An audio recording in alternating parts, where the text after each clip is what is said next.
Meaning is not something we inherit. It is something we are forced to confront when every illusion collapses.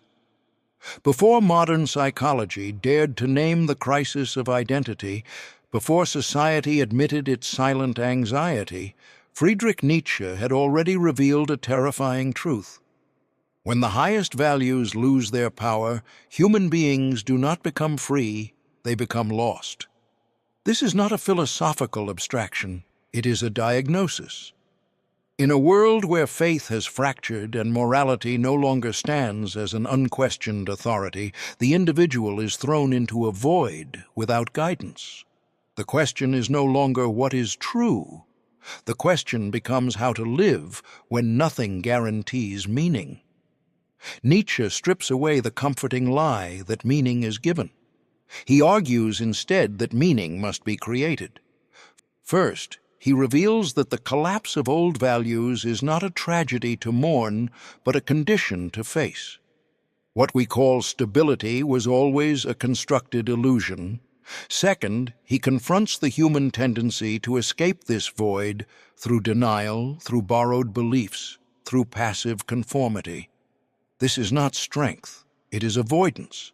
Finally, he demands a radical response, the courage to create values from within rather than inherit them from the past. And yet, the modern individual remains trapped. Surrounded by technology, flooded with information, we appear more certain than ever. But beneath that surface lies the same emptiness Nietzsche described. Progress has not solved the crisis of meaning, it has only disguised it. So the real question remains unavoidable. When there is no absolute ground beneath your feet, what will you choose to stand on? This is where the journey begins. Chapter 1. Beginning with the tragedy of life. Life does not begin in harmony. It begins in fracture. It begins in tension. It begins in the violent fact that consciousness is thrown into a world that does not ask for permission, does not explain itself, and does not soften its blows. This is the first gate into Nietzsche. Not comfort, not morality, not hope, tragedy. He does not ask how human beings can escape suffering. He asks something far more dangerous. Can a human being look directly at suffering and still say yes to life? Before modern psychology named inner conflict, before contemporary culture learned to package pain as self-improvement, Nietzsche had already seen the deeper structure of the human condition. He saw that existence is not broken because it contains pain. Existence reveals itself precisely through pain. The Greek tragedy that fascinated him was not important because it told sad stories. It mattered because it exposed a terrifying truth. Human beings do not suffer by accident.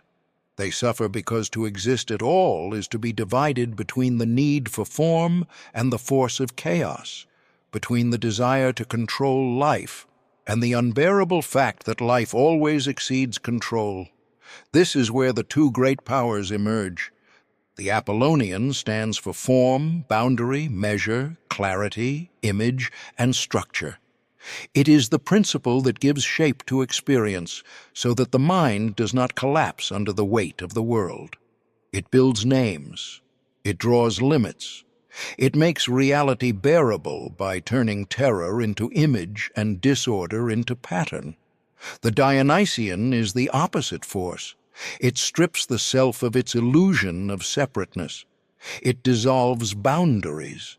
It floods the individual with excess, ecstasy, intoxication, and the dark recognition that beneath order there is movement without guarantee. One force says become defined. The other says you were never stable to begin with. Most people misunderstand this tension. They assume order is good and chaos is evil. They assume the task of civilization is to suppress the irrational and protect the clean architecture of reason. Nietzsche tears that illusion apart. Pure order is not health. It is sterility. Pure chaos is not freedom. It is annihilation. Life becomes visible only in the collision between the two. Greek tragedy did not celebrate despair because it enjoyed destruction. It fused beauty and terror into one form. It allowed the human being to witness horror without fleeing into denial. That is why tragedy matters. It does not numb suffering. It transfigures it. It reveals that art at its highest does not lie about reality. It gives reality a form strong enough to be endured. What does this mean for the human soul? It means suffering is not merely an event. It is a revelation. It tears away the cheap belief that life owes us coherence. It exposes how fragile identity really is. The self wants a story in which everything fits, every wound has meaning, every effort has reward, every moral act has compensation. But existence is not built to satisfy that demand. It resists narrative. It humiliates expectation. It confronts the individual with a question no comfort can silence.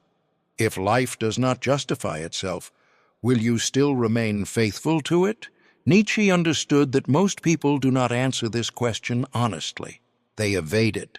They create ideals that protect them from contact with reality. They worship systems that promise order because they are afraid of becoming conscious of the abyss underneath order. They cling to moral certainty because ambiguity demands strength they do not possess. They call life meaningful only when life obeys their preferences. But this is not affirmation. It is bargaining. It is not courage. It is dependence disguised as virtue. The Greeks at their highest saw further. They did not create tragedy because they were weak. They created it because they were strong enough to face what the modern mind often hides from itself. They knew that beauty is not the denial of horror. Beauty is the form through which horror can be confronted without spiritual collapse. This is why Nietzsche turns to art at the beginning. Not as decoration, not as entertainment, not as escape. Art becomes a metaphysical response. It is the great yes spoken in the presence of pain. It says that existence, even when cruel, need not be rejected. It can be shaped, sung, staged, and witnessed. Through art, suffering is not removed. It is given rhythm. It is given contour. It is forced into a form where the human being can stand before it and remain standing. This insight reaches far beyond ancient Greece. Modern man still lives between Apollo and Dionysus, but he lives in a more deceptive world. Today, technology can organize daily life with astonishing efficiency, yet inner life remains fractured. Systems multiply, control expands, images become sharper, schedules become tighter, language becomes more optimized, but none of this solves the central problem. It only hides it better. The modern self still fears chaos. It still fears loss of identity. It still fears pain without redemption. It still seeks anesthesia through distraction, ideology, productivity, and endless stimulation. The external world looks more structured than ever, while inwardly the individual remains haunted by formless anxiety.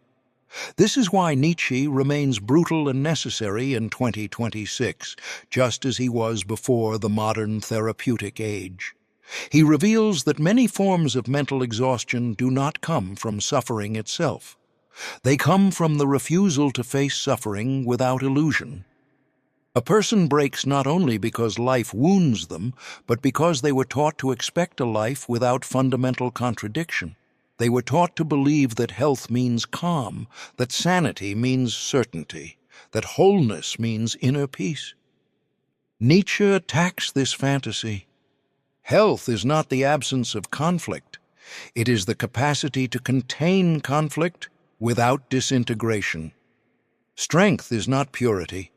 Strength is the power to endure contradiction and still create.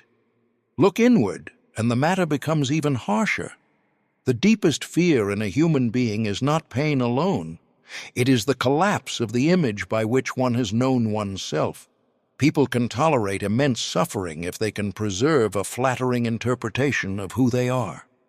What they cannot tolerate is the moment when pain reveals that the self was partly fiction.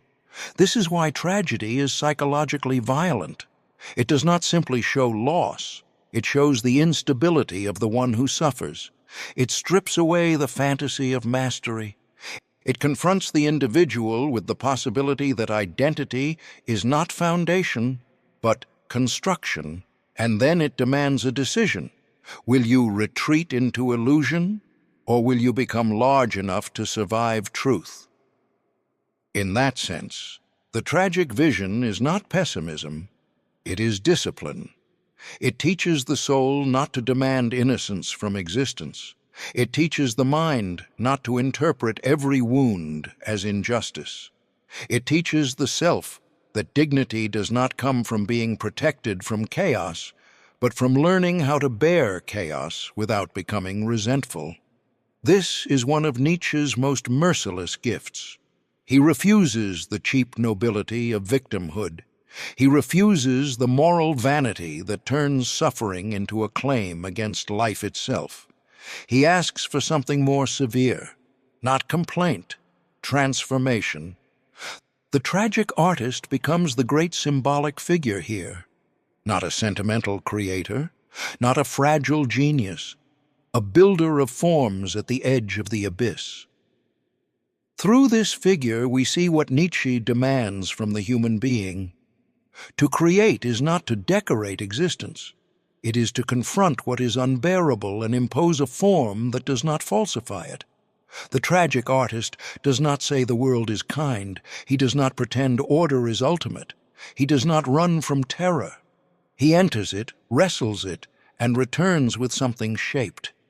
That act is not aesthetic luxury, it is existential power. Through this figure, the human condition stands exposed. Every person is forced, in one way or another, into the same labor. Not everyone writes plays or composes music, but every serious life demands form in the face of disorder. Every human being must answer suffering somehow. Some answers shrink the soul. Some answers poison it with resentment. Some answers drown it in distraction. But the highest answer creates. It does not erase the wound. It turns the wound into force. It does not deny fragmentation. It builds a stronger rhythm through fragmentation. This is the secret buried in tragedy. One does not overcome life by defeating its darkness. One overcomes by becoming capable of carrying darkness without surrendering the power to shape meaning. That is why the beginning must be here, not with morality, not with doctrine, not with abstract metaphysics. The deepest philosophy starts where illusion fails. Nietzsche begins with tragedy because tragedy is the first honest mirror. It reveals that life is neither a puzzle to be solved nor a courtroom in which justice will finally explain everything. It is a field of forces, a collision of beauty and terror, a dance between form and dissolution. The human being becomes worthy not by escaping this condition, but by rising to it. And so the first threshold is clear. To live is not to wait for the world to become gentle. To live is to acquire the strength to face what is raw, excessive, unresolved, and still remain capable of affirmation. This is the greatness of the tragic vision. It does not comfort. It fortifies. It does not promise rescue. It demands stature. It does not ask whether suffering can be removed. It asks whether a soul can become strong enough to transform suffering into a deeper yes. That is where real consciousness begins, and where every illusion that cannot survive truth deserves to die. Chapter 2. When the ground disappears beneath man, God does not die quietly. He collapses inside the human soul. This is not a theological event. It is an existential rupture. When Nietzsche declares the death of God, he is not announcing the fall of a belief system. He is exposing the disintegration of the very structure that once held meaning together. The question is no longer whether God exists. The question is far more violent. What remains when the ultimate foundation disappears? Before modern society celebrated autonomy and individual freedom, Nietzsche already saw the cost hidden beneath that freedom. When the world still believed in fixed truths, eternal morality, and divine purpose, he recognized the fragility of those convictions. He saw that these structures were not eternal. They were constructions, and once consciousness grows sharp enough, those constructions begin to crack. Not because they are attacked from outside, but because they cannot withstand the weight of truth from within. The first fracture appears in the collapse of inherited values. What once felt unquestionable begins to feel arbitrary. What once commanded obedience begins to feel hollow. Moral systems that promised certainty now reveal themselves as historical products, shaped by fear, power, and necessity. Nietzsche strips away the illusion that values descend from a higher realm. They emerge from human need. They serve human survival. And when the conditions that created them change, their authority dissolves. This is where most people misunderstand the event. They believe that losing old values means gaining freedom, but freedom without structure is not liberation. It is exposure. It is standing in a space where nothing guarantees meaning, nothing justifies action, and nothing protects the self from doubt. The collapse of values does not immediately create strength. It creates a vacuum, and the human soul is not prepared for emptiness. The second fracture is the crisis of meaning. When absolute reference points disappear, life no longer explains itself. Actions lose their inherent justification. Suffering loses its promised redemption. Effort no longer guarantees significance. The individual is forced to confront a question that no tradition can answer for them. Why live at all if nothing is inherently meaningful? This question is not philosophical in the abstract. It is psychological at the deepest level. The human mind is built to seek coherence. It demands patterns. It demands purpose. It demands a narrative in which existence can be understood and endured. When that narrative collapses, the mind does not immediately become free. It becomes disoriented. It searches desperately for replacement structures. It clings to ideologies, identities, or distractions that can temporarily fill the void. But these substitutes often lack depth. They do not resolve the crisis. They postpone it. Nietzsche saw that this crisis would define the modern age long before the modern age recognized it. Today, the external world appears more advanced than ever. Systems are efficient. Information is abundant. Communication is instant. But internally, the individual remains suspended in uncertainty. The old answers are no longer convincing. The new answers are not yet created. And so the human being lives in a strange condition, surrounded by structure, but internally groundless. This leads to the third and most dangerous confrontation, the encounter with the void, not a physical emptiness, a spiritual one, a silence where meaning used to speak. The individual begins to sense that there is no external authority that can ultimately justify existence, no divine guarantee, no universal script, no final explanation. And this realization does not feel like enlightenment. It feels like loss. Most people do not face this void directly. They escape it. They bury themselves in routine. They chase success. They consume distraction. They adopt beliefs without questioning their origin. They create noise to avoid silence. But the void does not disappear. It waits. It remains present beneath every moment of forced certainty. And when distraction fails, it returns with greater force. The psychological impact of this encounter is severe. Anxiety deepens, not because life becomes objectively worse, but because its foundation becomes unstable. The individual begins to feel that their existence lacks grounding, that their choices are not anchored in anything absolute, that their identity is not fixed, but contingent. This is the hidden cost of awareness. To see clearly is to lose the comfort of illusion, and here lies the most uncomfortable truth. The human being does not simply fear suffering. The human being fears meaninglessness more than suffering. Pain can be endured if it serves a purpose, but pain without purpose becomes intolerable. Nietzsche exposes this dependence. He shows that much of what people call faith, morality, or belief is not rooted in truth, but in the need to avoid confronting the void. At this point, the individual stands at a threshold. One path leads backward. It leads to the reconstruction of illusion, the attempt to restore old values or replace them with new dogmas that function in the same way. This path offers comfort, but at the cost of honesty. The other path leads forward.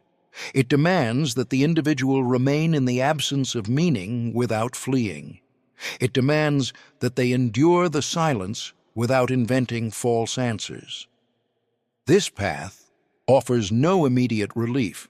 It offers only the possibility of transformation. Nietzsche does not guide gently here. He does not offer reassurance. He demands confrontation. He forces the individual to recognize that the loss of transcendence is not a problem to be solved. It is a condition to be lived through. The death of God is not an end point.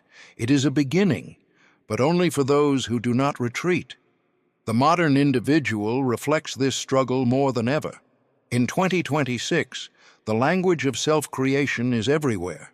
People speak of defining themselves, building their identity, choosing their path. But beneath this language lies a tension. If everything can be chosen, then nothing is given. And if nothing is given, then every choice carries the weight of justification. The burden does not decrease, it intensifies. This creates a paradox. Freedom increases, but so does anxiety. Possibility expands, but so does uncertainty. The individual becomes responsible for meaning, but lacks the tools to create it. And so many oscillate between two extremes. Either they submit to external systems that relieve them of responsibility, or they drift in a state of fragmentation, unable to commit to any value deeply. Look inward, and the conflict sharpens. The self is no longer a stable entity. It becomes a field of competing impulses, desires, and interpretations. Without a central authority, identity becomes fluid.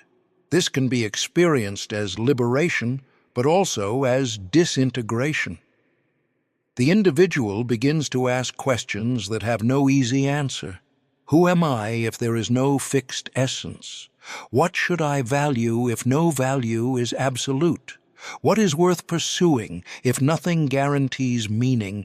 These questions are not signs of weakness. They are signs of exposure. The protective layer has been removed. And now the human being must either construct a new foundation or collapse under the absence of one.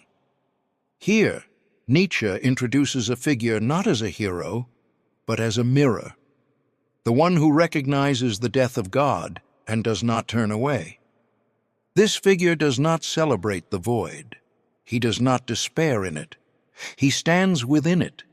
He sees clearly that meaning is not given, and instead of demanding that the universe provide it, he accepts the burden of creation.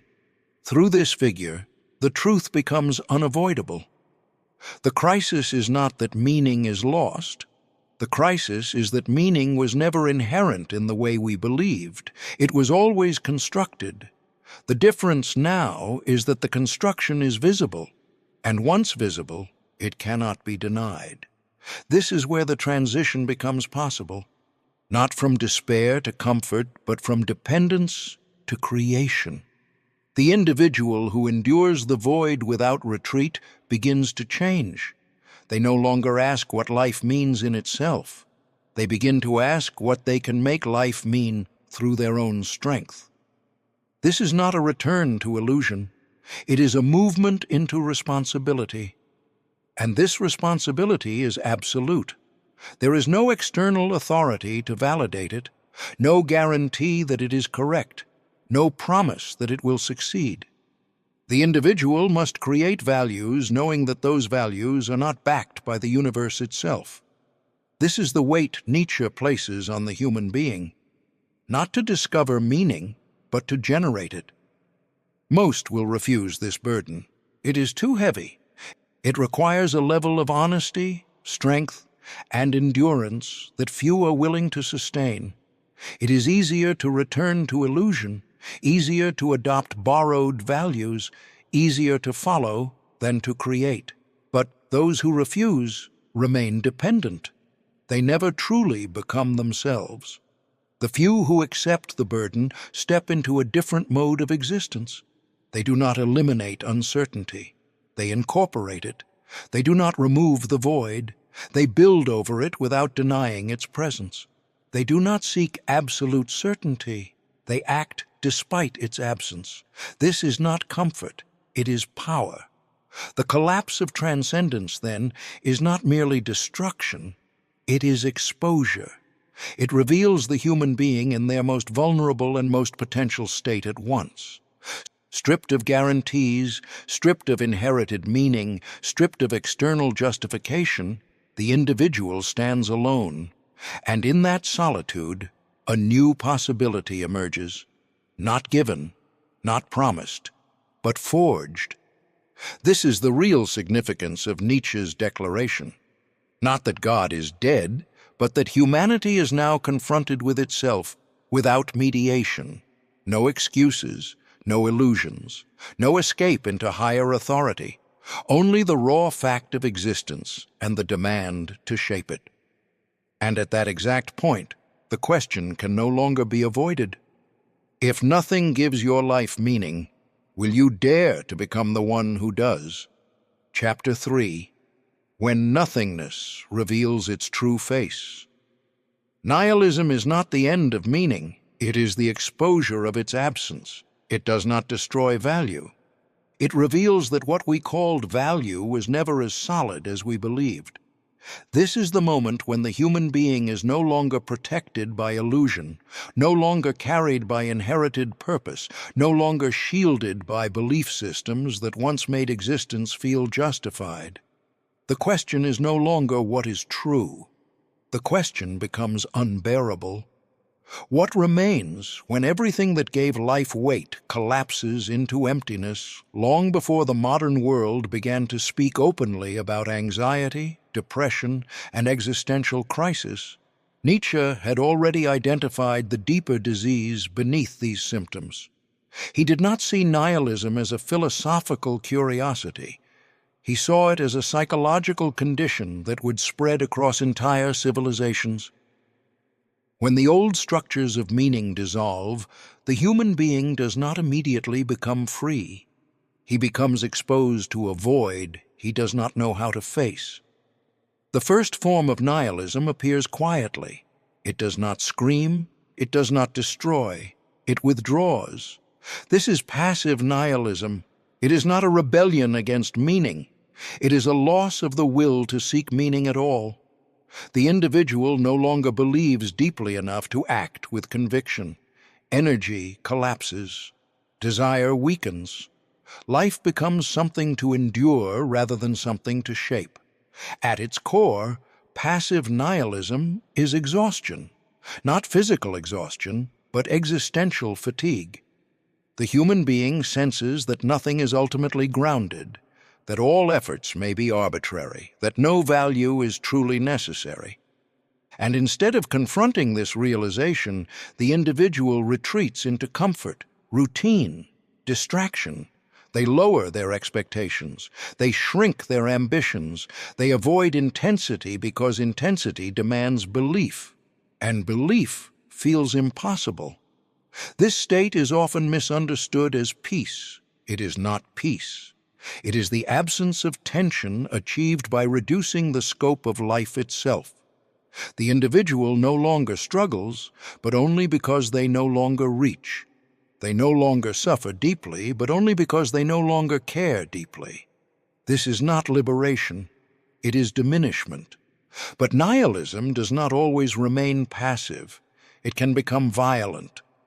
When the absence of meaning is no longer tolerated, when the individual refuses to accept emptiness but cannot create new value, the result is chaotic nihilism.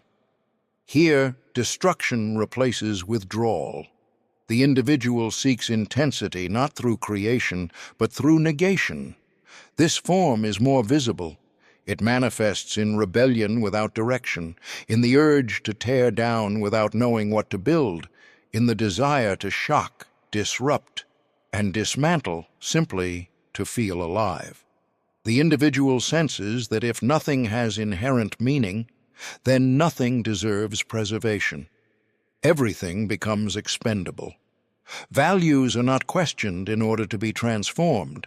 They are attacked in order to be erased. But this, too, is a misunderstanding. Destruction alone does not overcome nihilism. It deepens it. To destroy without creating is to remain trapped within the very void one seeks to escape. Chaotic nihilism feels powerful because it rejects illusion, but it remains dependent on what it rejects. It cannot stand on its own. It reacts, but it does not generate. Nietzsche sees both of these forms not as solutions, but as stages, necessary but incomplete. Passive nihilism reveals the collapse of belief. Chaotic nihilism reveals the rejection of that collapse. But neither resolves the problem. Both remain within the shadow of lost meaning. The true turning point comes with a third form, active nihilism. This is where the individual does not merely endure the void or rage against it. He uses it. He recognizes that the destruction of old values is not a tragedy to be reversed, but a condition to be exploited. If nothing is inherently meaningful, then the space is open. Not empty in the sense of absence, but open in the sense of possibility. This is the most difficult transformation. It requires a reversal of instinct. Instead of seeking security, the individual must tolerate groundlessness. Instead of demanding certainty, he must act without guarantee. Instead of inheriting values, he must create them. This is not a comfortable position, it is a dangerous one. There is no external validation, no ultimate confirmation that the values created are correct. Only the strength of the Creator stands behind them. Most cannot sustain this. They collapse back into passivity or chaos. But the one who endures begins to experience a shift. The void no longer appears as pure negation.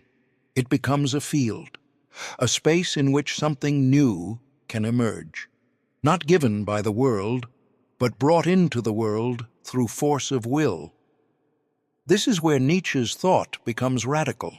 He does not try to eliminate nihilism. He tries to pass through it. He understands that the death of old values cannot be undone. The task is not restoration. The task is transformation. Nihilism is not the disease to be cured. It is the fire through which a different kind of human being must pass. In the modern world, this condition has only intensified. In 2026, individuals are surrounded by options, identities, perspectives, and possibilities. Everything can be questioned. Everything can be redefined. But this abundance does not produce clarity. It produces fragmentation. Without a stable center, the self becomes scattered across choices that lack hierarchy. Many respond by drifting. They move from one experience to another, from one belief to another, without commitment. This appears as freedom, but it is a disguised form of passive nihilism. The individual avoids depth because depth requires affirmation, and affirmation requires risk. Others respond with aggression. They reject systems, institutions, and norms, not to create something stronger, but to assert themselves against perceived emptiness. This appears as strength, but it is chaotic nihilism. It burns energy without producing structure. Both responses fail for the same reason. They do not cross the threshold. They remain reactions to the void rather than transformations through it. The real struggle unfolds internally. The human being must confront a truth that resists every instinct for comfort. There is no pre-given meaning waiting to be discovered. There is no hidden order that guarantees purpose. The desire for such guarantees is itself part of what must be overcome. This realization generates fear at a level deeper than ordinary anxiety. It threatens identity itself. If meaning is not given, then the self cannot rely on external definitions. It must become the source of its own direction. But this requires a degree of responsibility that feels overwhelming.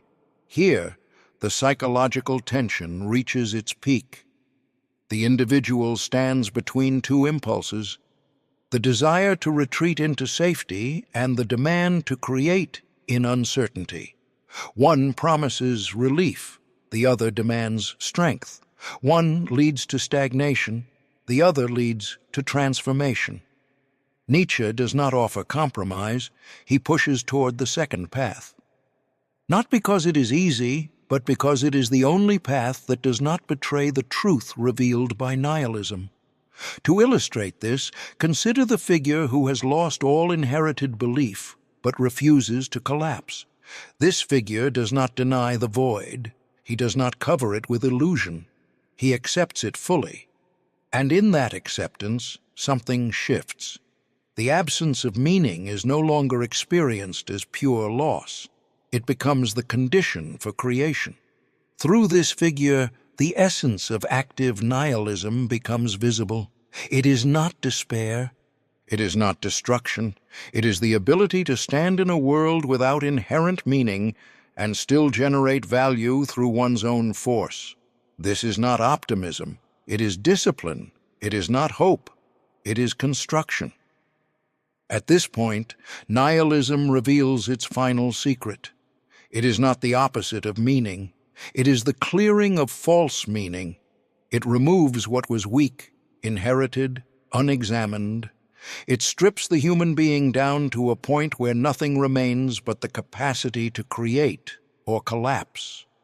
This is why nihilism is both a danger and a threshold. Those who cannot endure it will be consumed by it.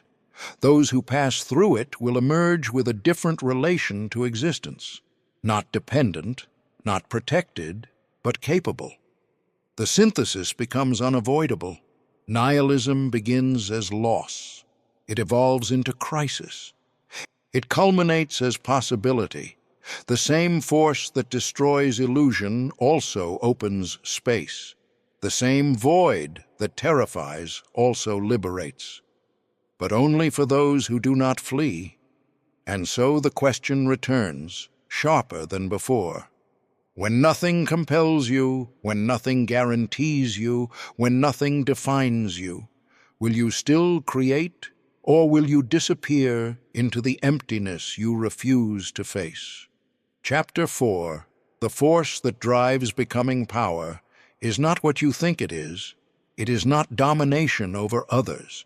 It is not control, status, or external victory. Power is the internal force that refuses to remain what it already is. Nietzsche does not define life as survival. He defines life as expansion, as overcoming, as the relentless demand to become more than what has been given. The question is no longer how to live safely. The question becomes unavoidable. Do you have the strength to exceed yourself? Before the language of self-development, before modern culture turned growth into a slogan, Nietzsche had already uncovered the deeper engine beneath all becoming. When the world still believed that morality was about obedience and goodness meant restraint, he saw something more primitive and more honest. Life does not seek comfort. Life seeks expression. It seeks to discharge its force, to assert itself, to shape, to transform, to rise beyond limitation. This is the will to power, not a theory, a structure of existence. The first misunderstanding must be destroyed immediately. The will to power is not about ruling others. That is the weakest interpretation. Domination over others often reveals insecurity, not strength. It is compensation. It is the attempt to stabilize oneself through external control. Nietzsche rejects this. True power does not depend on submission of others. It manifests as the capacity to transform oneself. At its core, the will to power is creative. It is the force that does not accept given conditions as final. It pushes against limitation. It reorganizes experience. It turns resistance into material. This is not moral or immoral. It is pre-moral. It exists before judgment. It is the raw movement of life, asserting itself against inertia. This leads to the first layer of the argument. Power is not possession. It is activity. The modern mind often treats power as something one has. Wealth, influence, recognition. But Nietzsche strips this illusion. Power is not static. It is not an object. It is a process, a continuous overcoming. The moment it stops moving, it decays.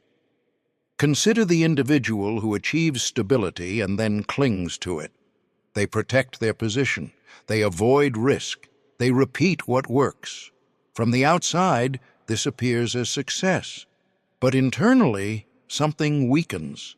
The force that once drove growth becomes suppressed. Comfort replaces tension. Preservation replaces creation. This is not strength. It is the beginning of decline. The will to power demands the opposite. It demands that the individual do not remain what they are. It demands self-confrontation. It demands the destruction of one's own limitations. This is where the second layer emerges. True power is self-overcoming. Most people avoid this, not because they lack intelligence, but because they lack the willingness to confront themselves without illusion. To overcome oneself is not to improve superficially. It is to identify what within oneself is weak, reactive, dependent, and to break it. This is not gentle. It is violent at the psychological level. The human being prefers to blame external conditions, society, circumstances, other people. But Nietzsche forces a reversal. The real obstacle is internal. Habits, fears, inherited values, unconscious dependencies. These form the structure that limits becoming.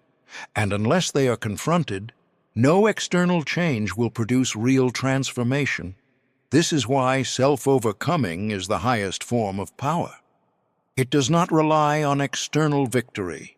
It requires internal confrontation. It does not seek approval. It demands honesty. And honesty at this level is brutal. It reveals that much of what we call identity is repetition. Much of what we call belief is inheritance. Much of what we call limitation is avoidance. At this point, the argument deepens. The will to power is not only about breaking what is weak, it is about creating what does not yet exist. Destruction alone is insufficient. It must be followed by construction. Otherwise, the individual falls back into nihilism. This is where the creative dimension becomes central. To create is to impose form on chaos, to take what is undefined and shape it into something that did not exist before. This applies not only to art, but to life itself. The individual becomes the author of their own values, their own direction, their own meaning. But this creation is not arbitrary. It is not random choice. It emerges from strength. from the ability to affirm something and stand behind it without external validation. This is where most fail. They attempt to choose values without the force to sustain them, and so their choices collapse under pressure. The will to power demands coherence between creation and strength. One must become capable of carrying what one creates. Otherwise, creation remains superficial. Now, the modern condition intensifies the problem. In 2026, individuals are told that they can be anything. That identity is flexible. That choice is unlimited. But this abundance of possibility often hides a deeper weakness. The absence of structure does not automatically produce strength. It produces confusion. Without a strong will, choice becomes paralysis. The individual moves between options without commitment. They experiment without depth. They change direction without transformation. This is not becoming. It is drifting. Nietzsche would see this clearly. Freedom without power is not freedom. It is fragmentation. The ability to choose means nothing if one cannot stand behind the choice. The will to power is what transforms possibility into direction. This brings us into the psychological core. The greatest resistance to the will to power is not external limitation. It is internal fear. The fear of failure, the fear of instability, the fear of losing identity. To overcome oneself means to risk becoming someone unknown, and this terrifies the human mind. The self clings to familiarity, even when that familiarity is limiting, even when it produces dissatisfaction, because it provides stability. The will to power demands the opposite. It demands that the individual abandon stability in order to grow. This creates a tension that cannot be resolved through comfort. The individual must choose. Remain within known limits or step into uncertainty. Preserve identity or transform it. Avoid pain or use pain as material for growth. Nietzsche does not soften this decision. He makes it absolute. There is no neutral ground. To refuse growth is to decline. To avoid self-overcoming is to stagnate. Life does not remain static. It either expands or contracts. To illustrate this, consider the figure who refuses to remain defined by past limitations. This individual does not deny their weakness. They confront it. They do not seek to appear strong. They build strength through action. They do not wait for certainty. They act within uncertainty. Through this figure, the will to power becomes visible not as theory, but as practice. It is the daily act of pushing beyond what is comfortable, of questioning what is assumed, of refusing to settle into fixed identity. This is not heroic in the romantic sense. It is disciplined. It requires consistency. It requires the ability to endure failure without retreating into passivity. It requires the capacity to rebuild after collapse. At its highest level, the will to power transforms the individual's relation to life itself. Life is no longer something to be endured or interpreted. It becomes something to be shaped, not controlled completely, but engaged actively. The individual no longer asks what life gives them. They ask what they can impose upon life. Not in the sense of domination, but in the sense of creation. They become a force within existence, not a passive recipient of it. This leads to the synthesis. The will to power is the movement from being to becoming, from stability to transformation, from dependence to creation. It is the force that turns nihilism into possibility, that turns chaos into material, that turns the individual into a creator of value. It does not eliminate suffering. It uses it. It does not remove limitation. It pushes against it. It does not provide certainty. It replaces certainty with strength. And this is where the final confrontation emerges. The will to power does not ask if you are ready. It asks if you are willing. willing to abandon comfort, willing to confront yourself, willing to create without guarantee. Most will hesitate, most will retreat, because the cost is high. There is no promise of success, no guarantee of recognition, only the possibility of becoming something greater than what one was. But for the one who accepts, the meaning of life changes completely. It is no longer something to be found. It is something to be forged. And at that point, the question sharpens into a demand. If life is nothing but the field of your becoming, will you rise to shape it? Or will you remain trapped within the limits you refuse to break? Chapter 5.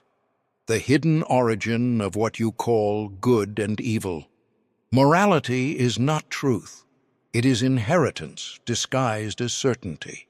What you call good and evil does not descend from a higher order.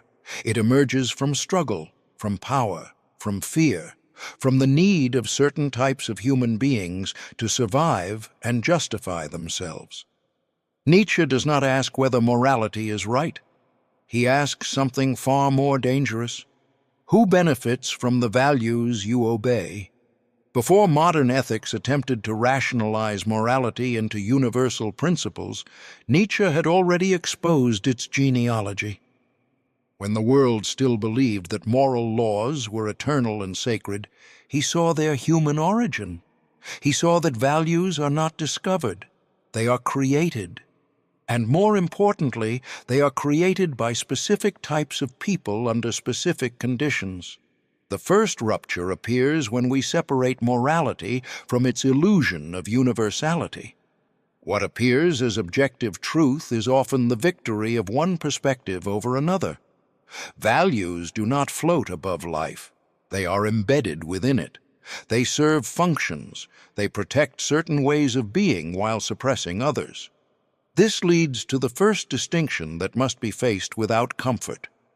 There are different moralities, and they are not equal in origin. Nietzsche identifies two fundamental types, master morality and slave morality, not as social classes, but as psychological structures. Master morality begins with affirmation. It does not ask what is permitted. It declares what is valuable. It arises from strength, from a sense of fullness, from the experience of being able to act, to create, to impose form. In this morality, good means noble, powerful, life-affirming. Bad means weak, low, diminished. The evaluation flows outward from strength. Slave morality begins in reaction. It does not create values from strength. It defines values against what it fears. It arises from weakness, from limitation, from the inability to act directly. In this morality, good becomes humility, obedience, patience, suffering. Evil becomes power, pride, dominance. The evaluation is reversed. What was once strength becomes condemned. What was once weakness becomes elevated. Most people misunderstand this distinction.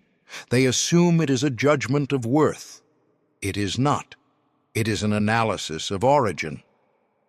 Nietzsche is not saying one is morally better. He is revealing that morality itself is not neutral. It is shaped by the conditions of those who create it. This leads to the second layer, ressentiment, a word that cuts deeper than resentment. It is not a momentary feeling. It is a sustained psychological state. The inability to act becomes internalized. The individual cannot express power outwardly, so they turn inward. They reinterpret their weakness as virtue. This is the mechanism that transforms impotence into morality. The one who cannot act declares action as wrong. The one who cannot dominate declares domination as evil. The one who suffers declares suffering as noble. This is not conscious deception, it is psychological necessity. Ressentiment does not simply invert values, it stabilizes them. It creates systems of belief that justify weakness as moral superiority. It allows the individual to endure their condition without confronting it.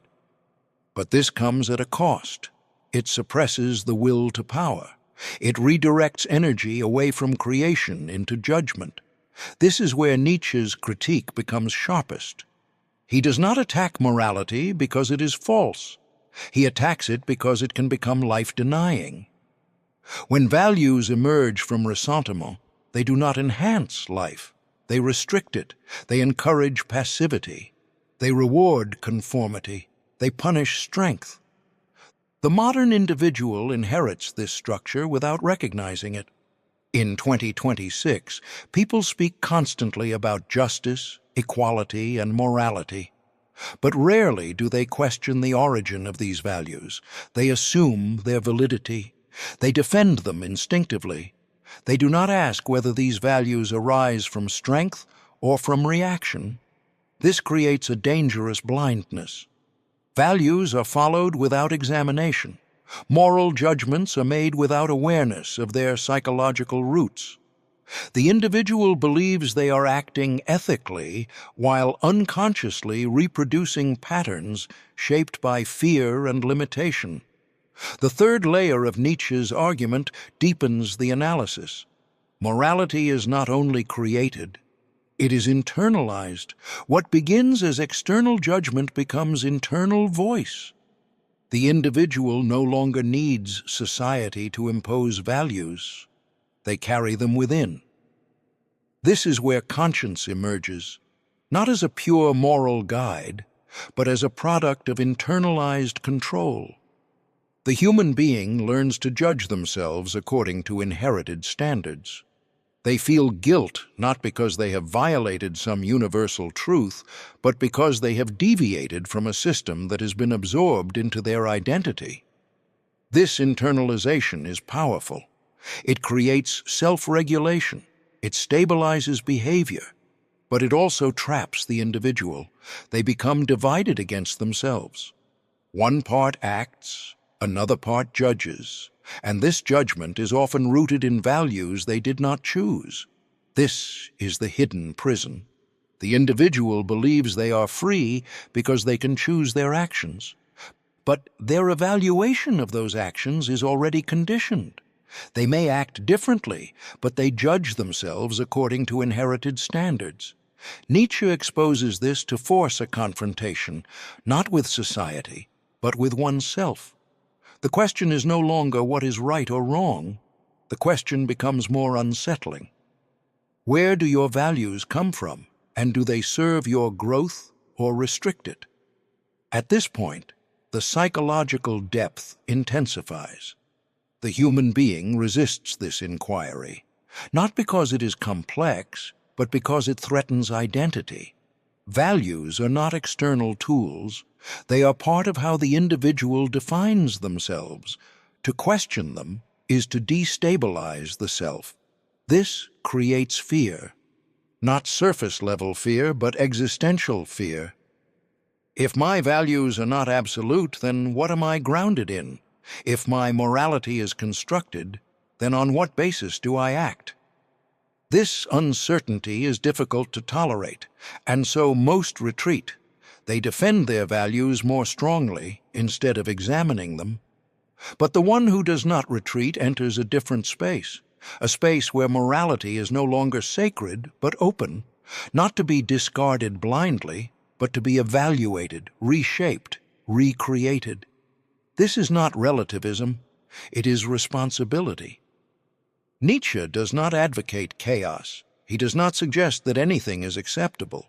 He demands that values be created consciously, not inherited unconsciously, that they emerge from strength, not from fear, that they enhance life, not suppress it. To illustrate this, consider the individual who begins to question their moral instincts. They notice their judgments, they observe their reactions, they trace them back, not to universal truth, but to upbringing, culture, fear, desire. This process is destabilizing. It removes certainty, but it also opens possibility. Through this figure, the real task becomes visible. not to reject morality entirely, but to understand its origin and choose consciously which values to affirm. This is the beginning of a different kind of ethics, not imposed, not inherited, created. But this creation is not arbitrary. It requires strength, because without strength, the individual will fall back into existing systems. To create values means to stand behind them without external validation, to act according to them even when they are not supported by the majority. This is rare. Most prefer the safety of shared morality. It provides belonging.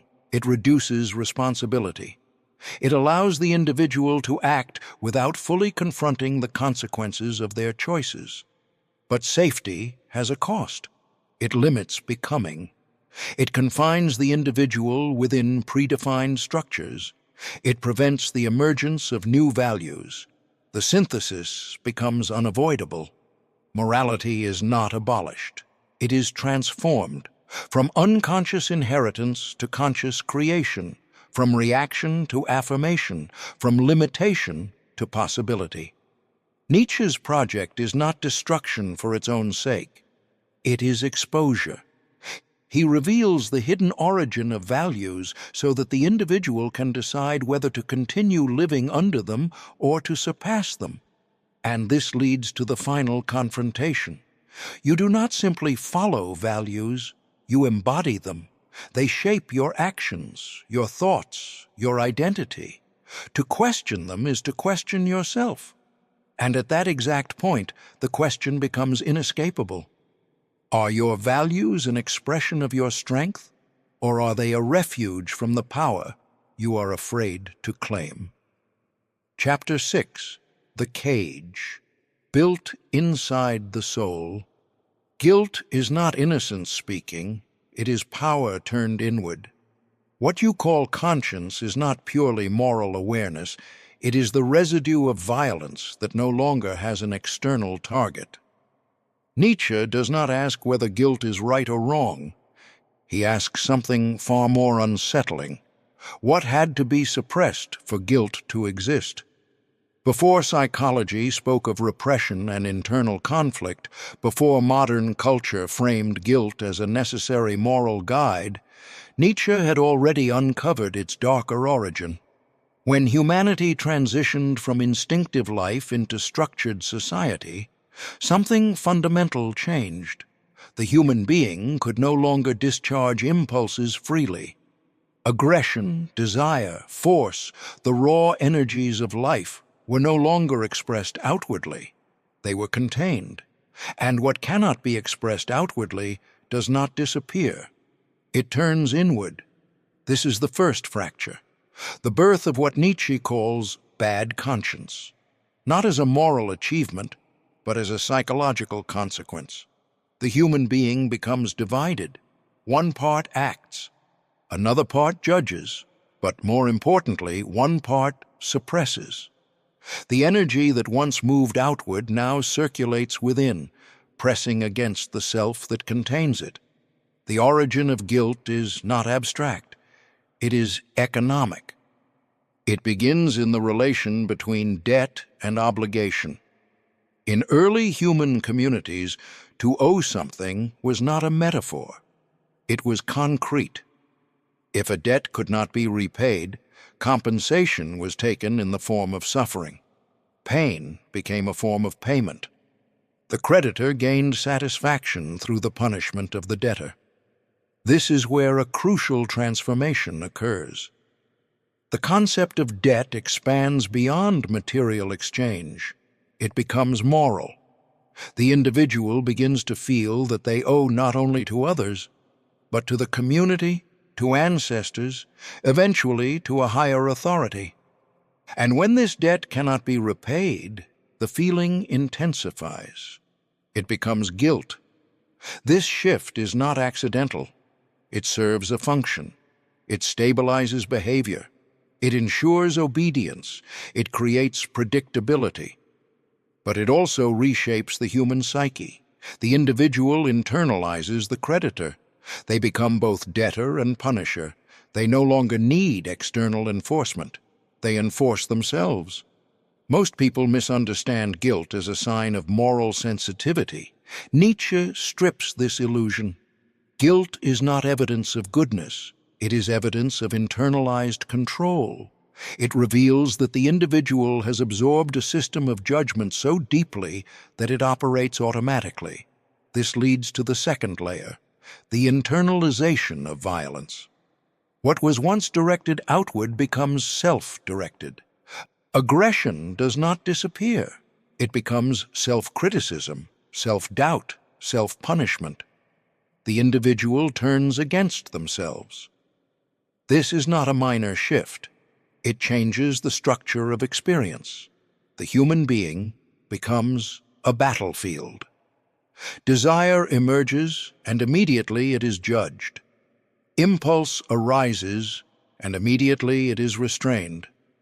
Action is taken, and immediately it is evaluated. There is no longer a unified self. There is conflict. This conflict is often invisible. It is normalized. People believe that this division is natural, that to be human is to feel guilty, to doubt oneself, to suppress impulses. But Nietzsche insists this is not an eternal condition. It is a historical development. It is the result of domestication. Civilization requires control. It requires the regulation of behavior. It requires the suppression of destructive impulses. But the cost of this control is internal tension. The more the individual is shaped to fit societal norms, the more internal conflict intensifies. This produces a paradox. The more civilized the human being becomes, the more psychologically burdened they become. External violence decreases, but internal violence increases. The individual becomes safer in society, but more conflicted within themselves. In the modern world, this condition has reached an extreme. In 2026, individuals are constantly evaluating themselves, measuring, comparing, judging, not only in moral terms, but in performance, identity, worth. The internal voice becomes relentless. People believe they are striving for improvement, but often they are trapped in cycles of self-punishment. They push themselves not from strength, but from guilt. They act not from affirmation, but from fear of inadequacy. This is where Nietzsche's critique cuts deepest. He reveals that much of what is called conscience is not a guide to truth. It is a mechanism of control. It does not ask what enhances life. It asks what conforms to a system. This does not mean all restraint is wrong. Nietzsche is not advocating chaos. He is exposing the origin of the structure so that it can be understood and, if necessary, transformed. The psychological depth becomes unavoidable here. The individual must confront the voice within, not to silence it immediately, but to question it. Where does it come from? What does it demand? Whose values does it represent? This is difficult because the voice feels like self, but it is not purely self. It is composed of inherited judgments, cultural norms, past experiences. It speaks with authority, but its origin is layered. To question this voice is to destabilize identity. Because much of identity is built around these internalized structures, to remove them is to risk losing direction. This is why most do not question deeply. They accept guilt as necessary. They accept self-criticism as motivation. They accept internal conflict as unavoidable. But the one who goes further begins to see differently. They recognize that not all guilt is equal. Some guilt signals genuine harm, but much of it is inherited. It does not correspond to actual damage. It corresponds to deviation from expectation. This recognition opens a possibility. The individual can begin to differentiate, to see which values they choose and which they have absorbed, to separate authentic responsibility from imposed guilt. This is not liberation in the simple sense. It does not remove conflict. It transforms it. The individual no longer fights themselves blindly. They become aware of the structure of the fight. To illustrate this, consider the figure who begins to resist automatic self-judgment. They notice when guilt arises. They do not immediately obey it. They examine it. They trace it. They ask whether it serves growth or merely enforces conformity. Through this figure, the process becomes visible. Not rebellion for its own sake, but conscious examination, not the rejection of all morality, but the refinement of it. This requires strength, because without structure, the individual can fall into chaos. But with blind structure, they remain trapped. The task is not to eliminate control, but to reclaim authorship over it. This leads to the synthesis. Guilt, conscience, internal conflict are not purely moral phenomena. They are psychological constructs shaped by history, society, and necessity. To understand them is not to destroy them, but to gain the ability to transform them. The human being does not need to be free from all constraint, but they must become aware of the origin of their constraints.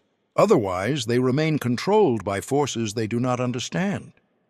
Nietzsche does not promise comfort here. He exposes tension.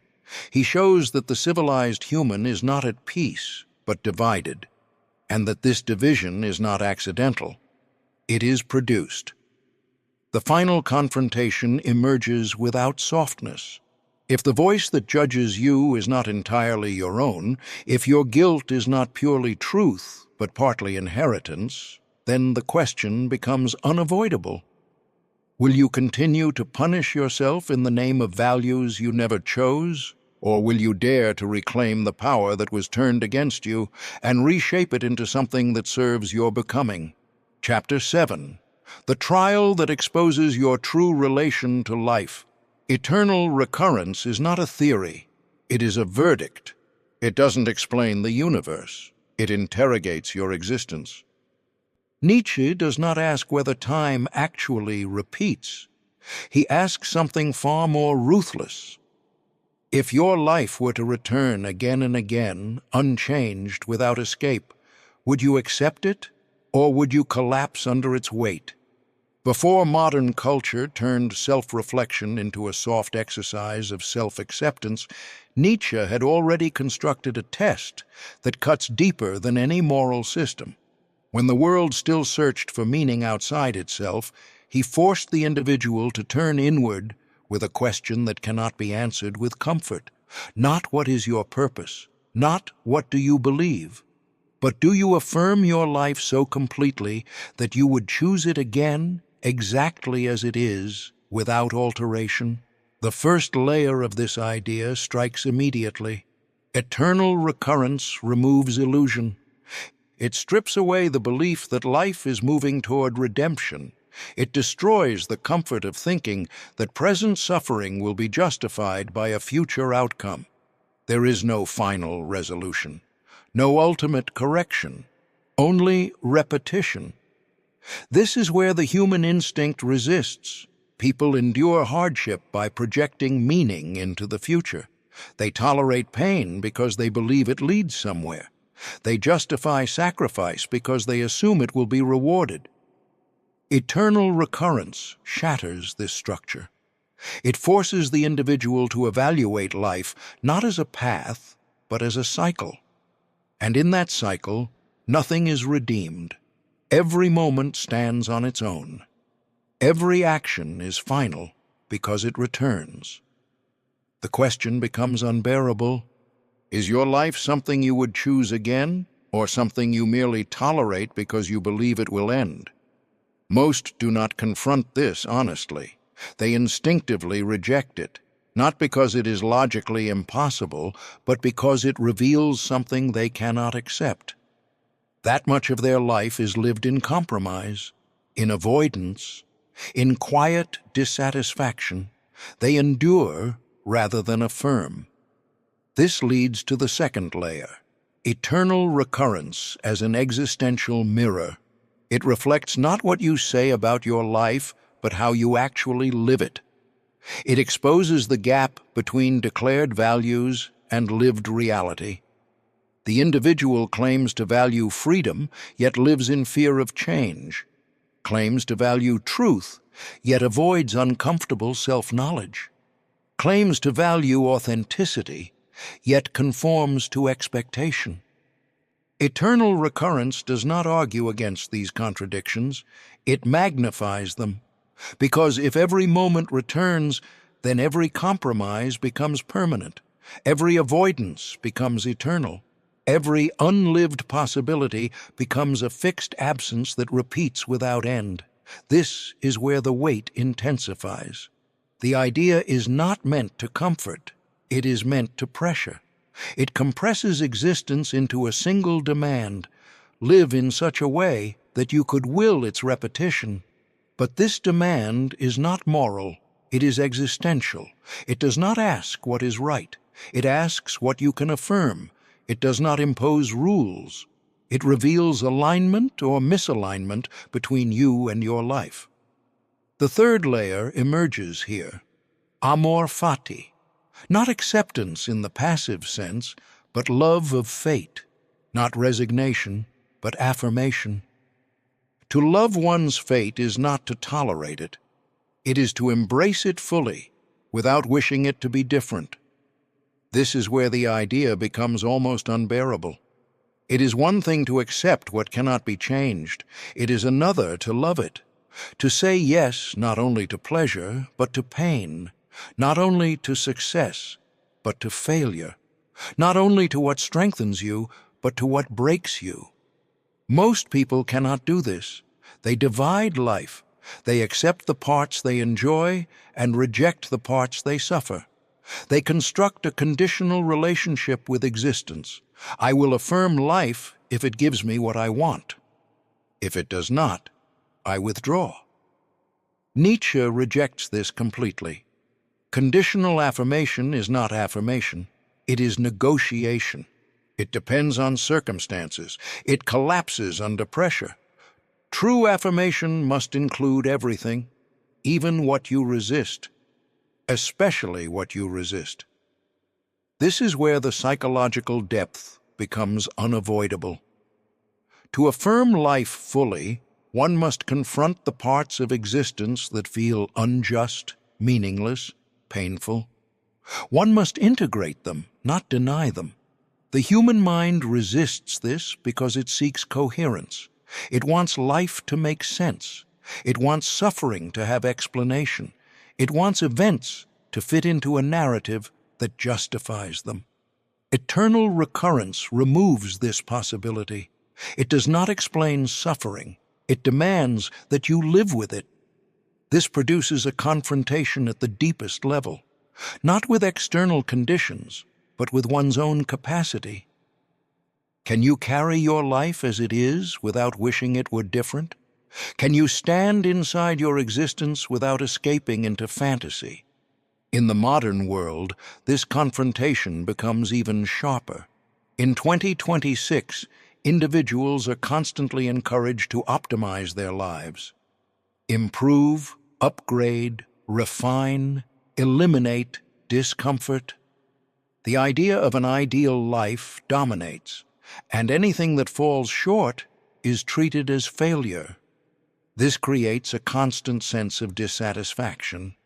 The individual is never fully aligned with their life, always comparing, always adjusting, always seeking something better.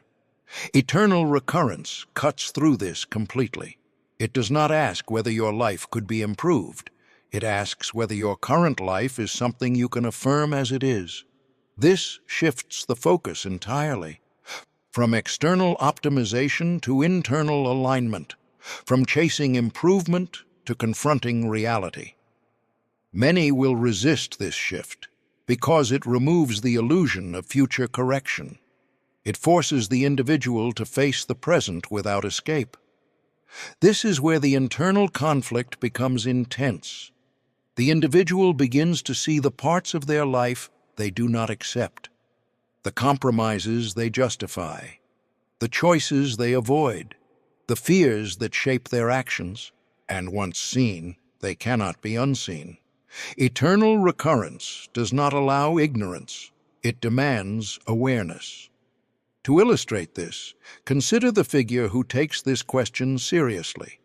They do not dismiss it as abstract. They apply it. They examine their life. They identify what they cannot affirm. And instead of rationalizing it, they confront it. This confrontation is not immediate transformation. It is painful. It reveals misalignment. It exposes weakness. It shows where life is lived out of fear rather than strength. But it also creates a possibility. The individual can begin to change not because they seek improvement, but because they seek alignment. They act not to become better in a superficial sense, but to live in a way they can affirm. This is where the idea reveals its power. It is not about repetition, it is about intensity. It forces the individual to live each moment as if it mattered infinitely, not because it will be remembered, not because it will be judged, but because it will return. This transforms the meaning of action. Small decisions become significant, not in scale, but in weight. Every moment carries the question, would you choose this again? This does not create anxiety for the one who understands it. It creates clarity. It removes distraction. It eliminates triviality. It sharpens focus. The synthesis becomes unavoidable. Eternal recurrence is not a cosmological claim. It is an existential test. It reveals whether you are aligned with your life or merely enduring it. It does not provide answers. It exposes conditions. It does not guide behavior. It demands confrontation. And this leads to the final point.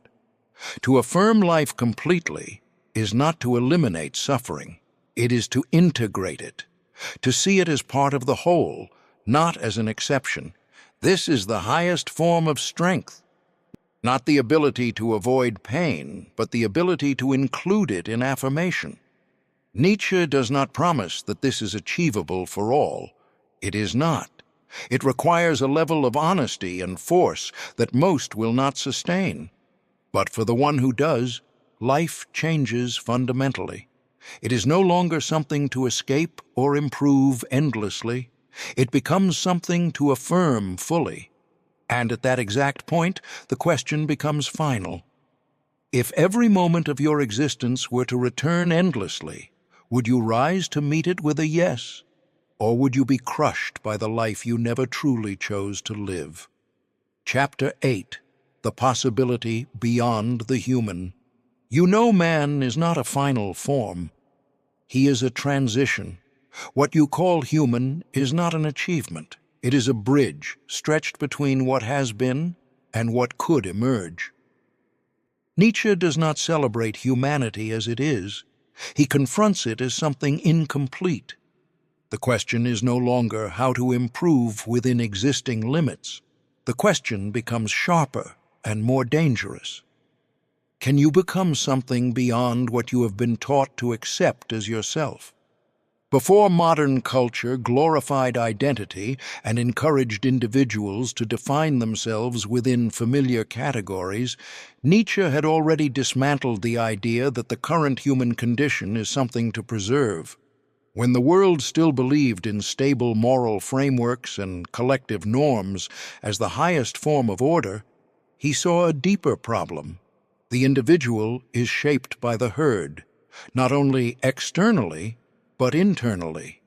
Thought, value, desire, fear, all conditioned by the need to belong. This is where the first rupture must occur. The herd mentality is not simply social behavior, it is psychological structure. The individual measures themselves against others, seeks approval, fears exclusion, adapts to norms. Even rebellion often follows patterns already defined by the group.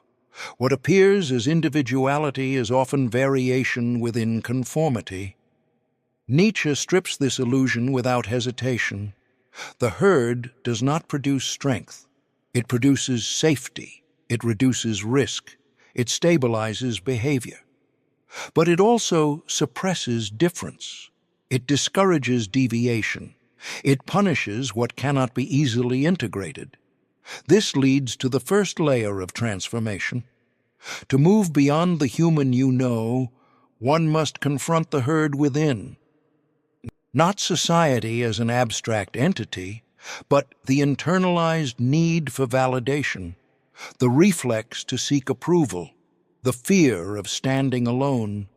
Most cannot endure this because isolation is not merely external, it is internal disorientation. Without the reference of others, the individual loses immediate grounding. The question emerges without protection. If no one confirms your value, do you still stand behind it? This is where the idea of the higher individual appears, not as a hero, not as a moral ideal, but as a necessity, the one who creates values instead of inheriting them, the one who affirms without needing consensus, the one who does not ask what is accepted, but what can be affirmed through strength. This is not arrogance, it is responsibility. Because once external authority collapses, the burden shifts. The individual must become the source of value, not discover it, not receive it, but generate it. This leads to the second layer, creation of values. Most people live through borrowed meaning. They adopt beliefs, principles, goals that are already established. This reduces uncertainty. It provides direction without requiring creation. But borrowed values cannot sustain true independence. They collapse when conditions change. They weaken under pressure because they are not rooted in the individual's own force. To create values is to stand without external support, to define what matters and act according to it without guarantee of recognition. This is not freedom in the comfortable sense. It is exposure. It removes excuses. It eliminates dependence. And this is where most retreat. Because creation requires strength, not physical strength, but psychological intensity. The ability to endure doubt without surrendering direction. The ability to act without confirmation. Nietzsche does not soften this demand. He insists that the future of humanity depends on individuals who can do this. Not many. Few. Those who can bear the weight of creation without collapsing into chaos or returning to conformity. This leads to the third layer, becoming the creator of one's own life. Not in the superficial sense of choosing a lifestyle or identity, but in the deeper sense of shaping existence itself. Life is no longer something to navigate, it becomes something to construct. The individual is not a participant in a predefined structure. They become the architect of their own form. But this construction is not arbitrary. It is shaped by the will to power, by the drive to expand, to overcome, to transform. Creation is not decoration. It is an act of force. It imposes direction on existence. The modern world complicates this process. In 2026, individuality is encouraged, but within limits. Expression is allowed, but often contained within acceptable boundaries. The system absorbs difference and neutralizes it. This creates a false sense of freedom. The individual believes they are unique, but often operates within predefined frameworks. They select from available options rather than creating new ones. Nietzsche would see this as a refined form of conformity. The herd evolves, but it remains the herd. True independence requires stepping outside not only behavior, but structure. This is where the psychological tension becomes severe. The individual must detach from collective validation while still existing within society. Must act independently without becoming disconnected from reality. This balance is difficult. Too much dependence leads to conformity. Too much isolation leads to fragmentation. The higher individual does not escape society. They transform their relation to it. They no longer derive value from acceptance. They use society as material, not as authority. They engage, but do not submit. They observe, but do not absorb blindly. To illustrate this, consider the figure who refuses to define themselves through external labels. They do not reject society in anger. They move through it with awareness. They recognize patterns, expectations, pressures, but they do not allow these to determine their direction. Through this figure, the essence becomes visible. To move beyond the current human condition is not to abandon humanity. It is to surpass its limitations, to carry what is necessary and discard what restricts. This is not a collective movement. It is individual. Each must confront their own dependence, their own fear, their own tendency to conform. The synthesis becomes clear. The human being is not a fixed identity. It is a stage, a point of tension between what is and what could be. To remain within this stage is to stagnate. To move beyond it is to create. Nietzsche does not promise that this path leads to happiness. It leads to intensity, to responsibility, to a form of existence that cannot rely on external justification. And this is where the final confrontation stands. If you are not meant to remain what you are, if your current identity is only a bridge, then the question becomes unavoidable. Will you cross it and risk becoming something unknown, or will you remain where you are and call that safety your identity? Chapter 9. The Three Transformations of the Spirit. Growth is not linear. It is violent. It is a sequence of inner deaths and rebirths that tear the individual away from what they once believed was stable. Nietzsche does not describe development as accumulation. He describes it as transformation. The spirit does not evolve by adding knowledge. It evolves by becoming something fundamentally different. The question is no longer how much you have learned. The question becomes unavoidable. What have you been willing to destroy within yourself in order to become? Before modern psychology spoke about identity formation and self-realization, Nietzsche had already mapped a deeper and more unsettling process.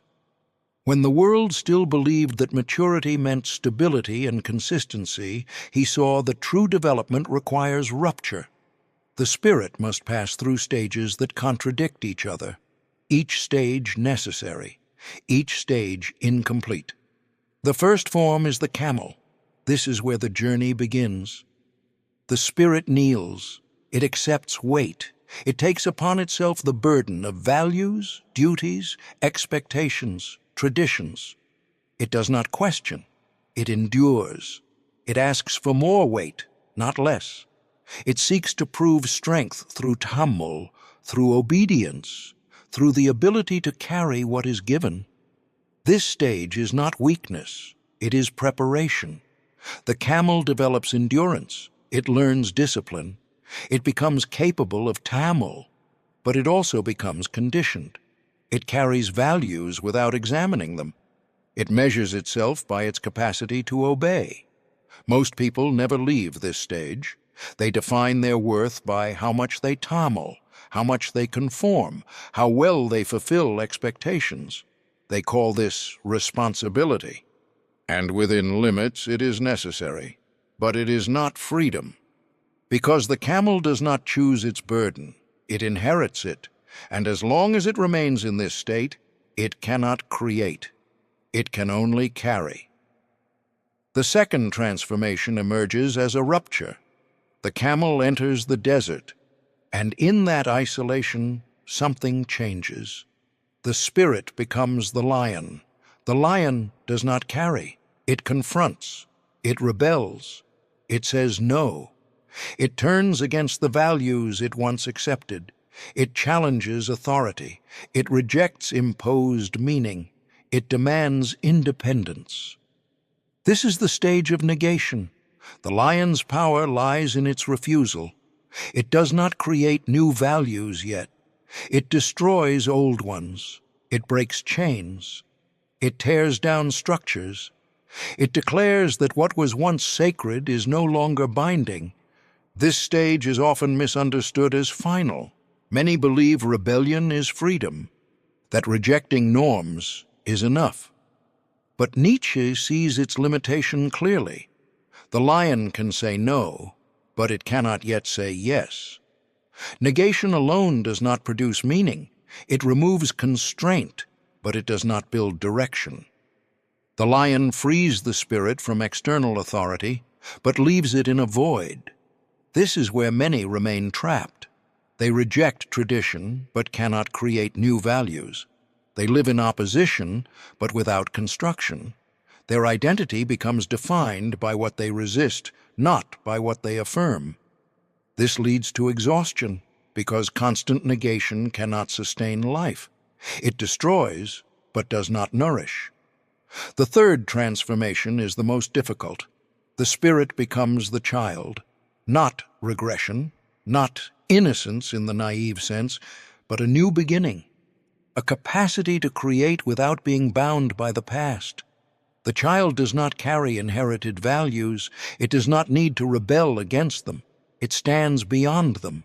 It plays. It creates. It affirms. This is where true freedom appears. Not in obedience, not in rebellion, but in creation. The child says yes, not because everything is good, but because it has the power to shape meaning. Creation requires a different kind of strength, not the tamel of the camel, not the defiance of the lion, but the openness of the child, the ability to begin again, to construct without guarantee, to act without relying on inherited structures.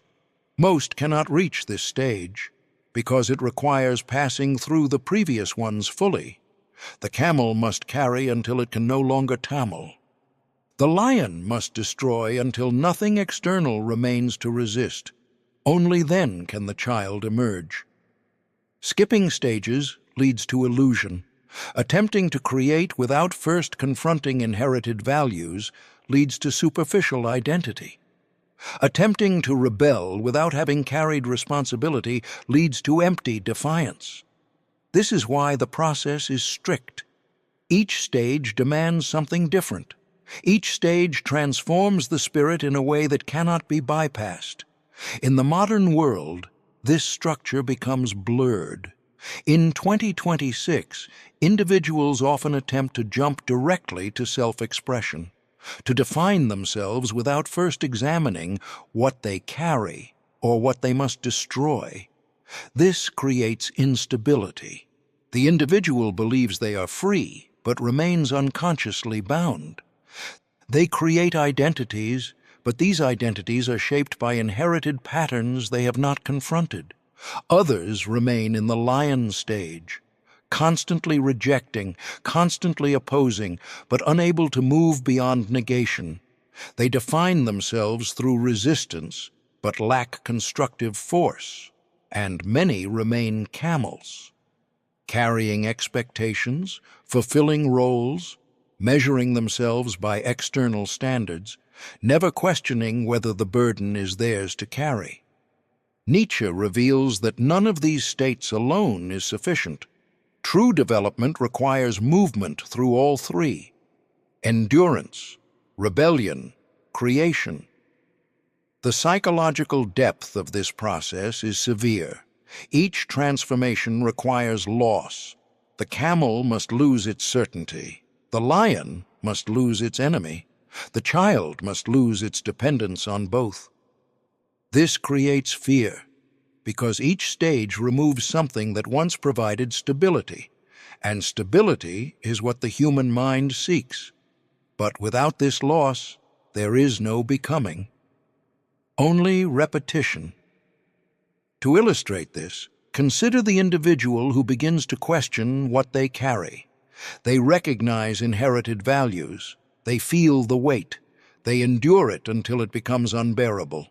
Then they turn, they confront, they reject, but they do not stop there. They do not remain in opposition. They move further. They begin to create, not from reaction, but from affirmation. Through this figure, the full process becomes visible, not as theory, but as lived transformation. The synthesis becomes unavoidable. The spirit is not fixed. It is dynamic. It must pass through stages that contradict each other in order to reach a higher form. Nietzsche does not present this as optional. It is necessary for those who seek to become more than what they have been given, and this leads to the final confrontation. You are already carrying something. You are already resisting something.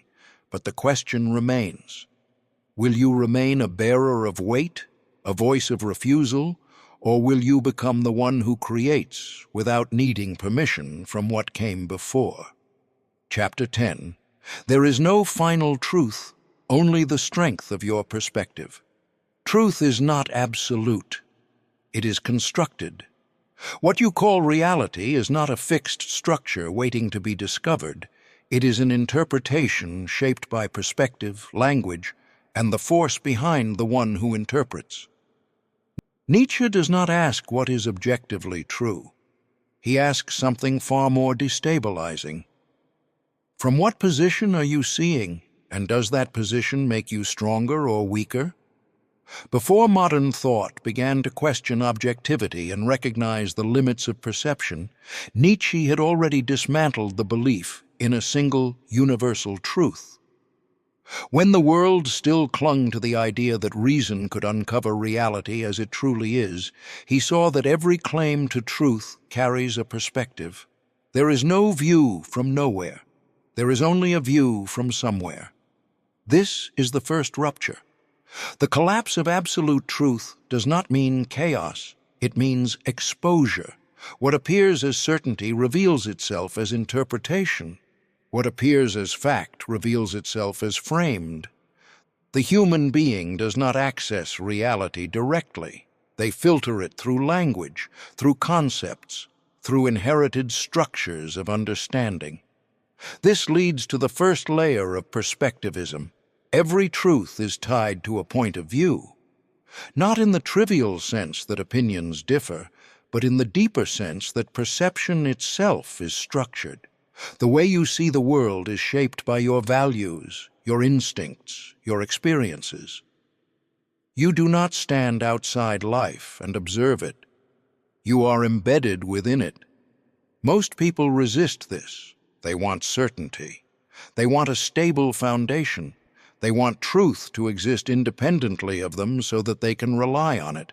But Nietzsche removes this comfort. He shows that what we call truth is a system of interpretations that have become so familiar that we forget they are interpretations. This does not make truth meaningless. It makes it dynamic. It shifts the question from what is true to how is this true and for whom. It forces the individual to examine not only what they believe, but why they believe it. The second layer emerges through language. Language is not a neutral tool. It does not simply describe reality. It shapes it. Words are metaphors that have hardened over time. They simplify, categorize, reduce complexity into manageable forms. When you name something, you do not capture its full essence. You impose a structure on it. You define it within limits. This is necessary for communication, but it also distorts. Nietzsche exposes this to break the illusion that language delivers truth. It delivers interpretations that feel stable because they are shared. But shared does not mean absolute. It means agreed upon. This creates a subtle trap. The individual believes they understand reality because they can describe it. But description is not equivalent to essence. It is a representation filtered through concepts. This leads to the third layer, the relation between perspective and power. Not all perspectives are equal. not because some are objectively true and others false, but because some enhance life while others diminish it. A perspective that weakens the individual, that reduces their capacity to act, that traps them in passivity is not neutral. It has consequences.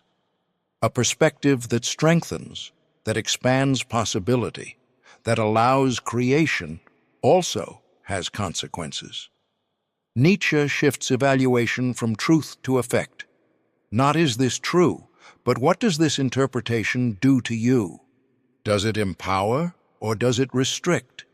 This is where perspectivism becomes dangerous, because it removes external authority. There is no final truth to appeal to, no ultimate justification outside perspective. The individual must choose how to interpret, and this choice is not free in the simple sense. It requires strength, because without strength, the individual will default to inherited interpretations. They will adopt the perspectives that are most common, most accepted, most reinforced. This is visible in the modern world. In 2026, information is everywhere. Perspectives multiply. Narratives compete. The individual is exposed to countless interpretations of reality. But this abundance does not produce clarity. It produces confusion. Without a strong center, the individual becomes fragmented. They shift between perspectives without commitment. They absorb without integrating. This creates a new form of weakness, not ignorance, but overload. The inability to stand within a perspective and act. Nietzsche would see this as a crisis of interpretation, not because there are too many perspectives, but because there is not enough strength to sustain one. This brings the psychological dimension into focus. The human being does not simply seek truth, they seek stability. They want an interpretation that reduces uncertainty, that provides direction, that protects them from doubt. But stability can come at the cost of growth. Fixed perspectives become rigid. They resist change. They suppress new possibilities. They protect identity, but limit becoming. On the other hand, constant shifting destroys coherence. The individual becomes unstable, unable to commit, unable to act with force. The task is not to find the correct perspective. It is to develop the capacity to hold and shape perspective consciously, to know that interpretation is active, not passive. To illustrate this, consider the individual who becomes aware of their own interpretations.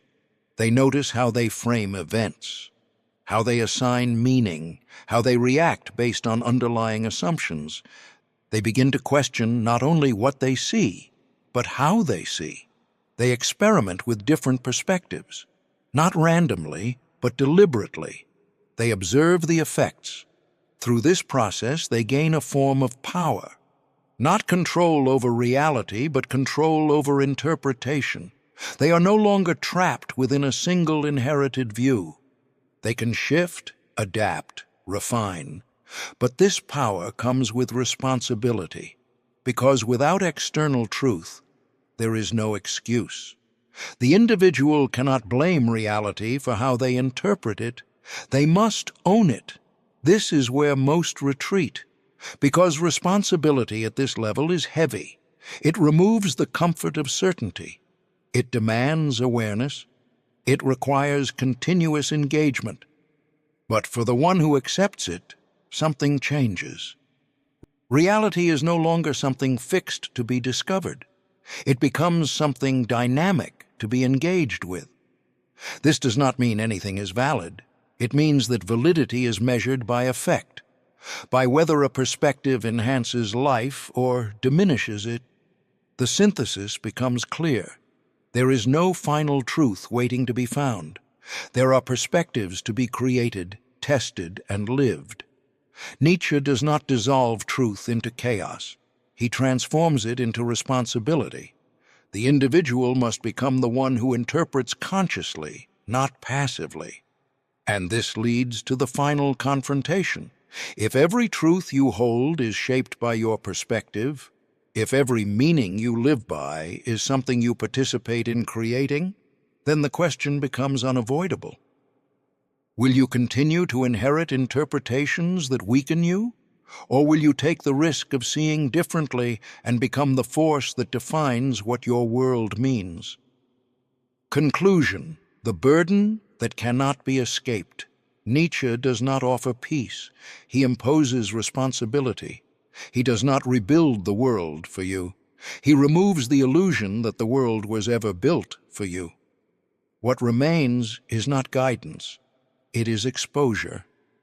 After the collapse of faith, morality, certainty, and inherited meaning, one truth stands naked. You are the one who must decide what your life becomes. From tragedy, you learned that suffering is not an error. It is the condition of existence. From the death of transcendence, you faced the loss of all external guarantees. From nihilism, you encountered the void that strips away illusion. From the will to power, you saw that life demands expansion, not preservation. From the genealogy of morality, you recognized that your values are not sacred, but constructed. From guilt, you discovered that even your conscience can be a cage. From eternal recurrence, you were forced to confront whether you truly affirm your life. From the figure beyond the herd, you saw the possibility of creating rather than inheriting. From the three transformations, you understood that becoming requires destruction. From perspectivism, you realized that truth itself is not given, but shaped. All of this converges into one unavoidable reality. Nothing will define your life for you. Not truth, not morality, not society, not fate. The absence of guarantees is not a problem to solve. It is the condition you must live through. Most will not accept this. They will retreat. They will reconstruct belief systems. They will cling to borrowed values. They will soften reality until it becomes tolerable. They will choose comfort over confrontation, and in doing so, they will never fully become. But the one who does not retreat stands in a different position, without illusion, without protection, without excuse, and in that position something emerges. Not certainty, not peace, but power. The power to create, to affirm, to shape meaning where none is given. This is the final demand. Not to destroy all values, but to take responsibility for them. Not to escape suffering, but to integrate it. Not to search for meaning, but to generate it. Not to wait for purpose, but to impose it through strength. There is no guarantee that this path leads to happiness. There is no promise of success. There is only the possibility of becoming fully responsible for your existence. And at that final point, nothing remains between you and your life. No illusion, no refuge, no authority, only the question that cannot be silenced. Will you create meaning and stand behind it, or will you continue to live inside values that were never truly yours?